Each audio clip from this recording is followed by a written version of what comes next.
Well, as time goes by, more and more people are going to start to try to, I won't say try to forget, but it tends to happen over the course of time. And with this being the 15th anniversary, we're getting close to the time where people that are being born right after the event don't know it as the tragic event. They know it as a historical event.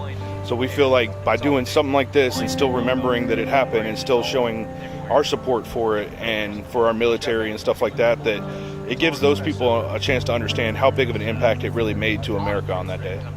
It is the most horrific terrorist act on American soil in our history.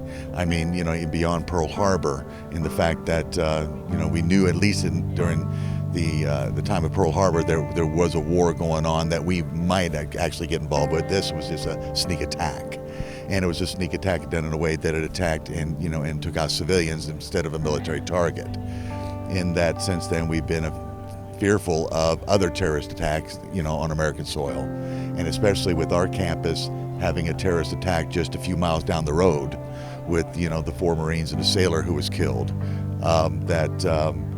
It's important that we still remember why, and even 15 years later, why this occurred, what we have done to protect ourselves, and to always stay vigilant. It does, and it's to remember those people who lost their lives, both the civilians, also the first responders, the firemen, the policemen, the EMS who lost their lives on that day trying to save lives, as well as those men and women who stood up and said that they'd be willing to go and put themselves in harm's way for those who wouldn't want to, didn't have to, and to remember those who have served, who have lost their lives in the war of terrorism, since 9/11.